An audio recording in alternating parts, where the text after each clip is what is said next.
Hello. So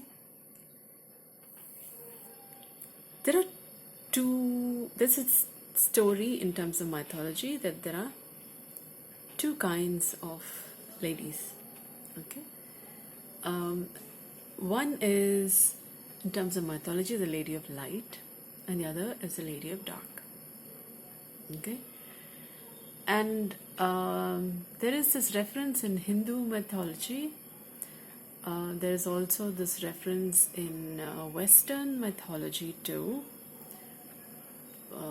I quite can't remember the exact wordings of what that was called as, but there is this idea of light and dark clearly. But in terms of a mother, in terms of evolution, they do say that all of civilization came from two mothers. Now, this is reference to the story of evolution. You will find reference to this if you're looking through in this field. Yeah. History is a representation of a story which has been there since eternity. In many ways, those who have seen and taken care of just not looking at what is right in front of the face, to taking time to looking at the larger picture, looking at patterns, looking at how things has been over time, has been able to see similar things, but they have been trying to talk about it in their own ways. Whether or not if they've had books and references with which they can say, okay, those people said that, this is what I'm seeing too, like a little bit of what I'm talking like. But if they have not had references, there is still the idea of, okay, a reverence to something greater than greater than what they have perceived life to be, some form of a god. Yeah.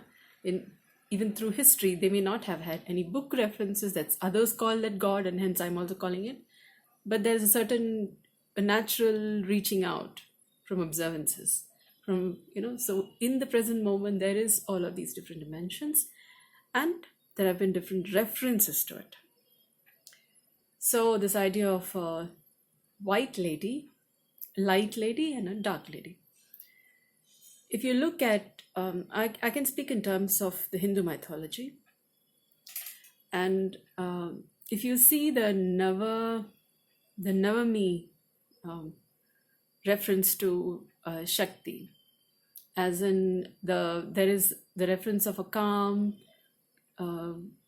goddess figure, and then there's also this Rudra figure, yeah, this as a dark side of it, who may have been seen as bloodthirsty, can put you in your place. Yeah. So there is again these different sides, shades of the same light when seen in different times of the day, in different contexts, in different energies. Yeah. But is various forms of integrity, which when violated can show up in one way, may seem pretty rigorous, or can be seen as gentle and kind, as somebody who's more easy to be with, and may be seen as light in that sense. And the more apparently violent form may be seen as a fearful form, and may be called as a dark. Through the day, as the sun moves across the sky, and then after a certain point in time in the evening, becomes dark, and then you may or may not have the moon. The moon moves according to its movement. Our references, our fears seem to sort of surface, or our darker side is apparently said to have play during the after the sun is set. And if you look at it in terms of the light and the dark, within each of us is the manifestation of what is, in yogic terms, they call it as sthirasukha. There is something very constant and stable, as in there is a structure, and there's also something moving and more dynamic, as in the form of energy. We all heard about matter and energy as two forms of nature and all that that exists. So you can call that as the Shiva and Shakti, where the Shiva may be seen as the more stable matter kind of a thing, which is constant, and Shakti may be called as the energy form, which is more moving and transformative. You're moving from one state to another and causing, it's more dynamic. So the Shakti form in our own self, we may be more comfortable with the lighter self, by which we relate with and say, oh, nice, that's my good self. We like to smile and be seen as a good self, and not quite showing our dark self. Dark self, we may or may not have looked into why the dark self exists, or why does such forms manifest. Just as we may not be comfortable with having somebody else see what may be seen as our not so good self, we may not also be seeing others' dark sides for what it may be. It may seem not so healthy. There may be unhealthy sides, but even the unhealthy patterns have a reason for them to be. It could be a hurt which was never seen or heard. It could be a cry for help which, when not heard, continued to exist as a wound, and is a silent seeking for help, which, when you also run away from, has that much less a chance for it to be heard and for that wound to heal. Yeah. So I may be talking about darker sides within our own self, or it could be darker sides within somebody else.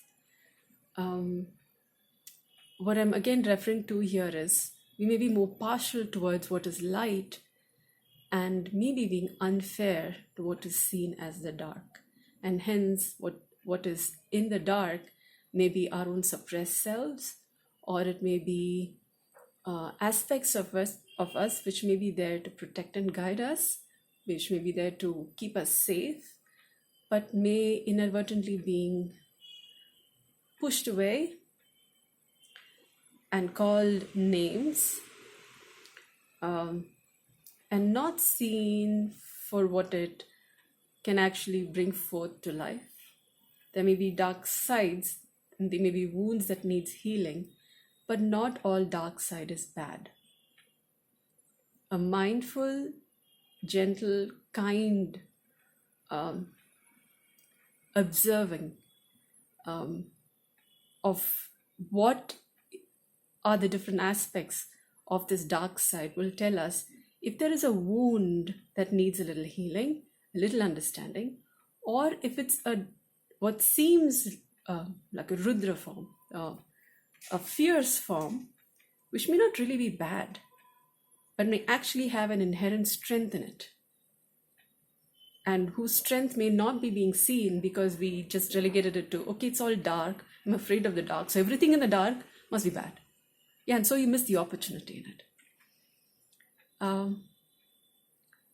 I hope this gives you pause. I hope this gives you reason to think about and to a little more kindly look at the different aspects of you that makes you you, and the different aspects of another person that makes them them. And maybe there would be a commoner, a kinder, more compassionate understanding of what it may be to be human. Thank you for your listening.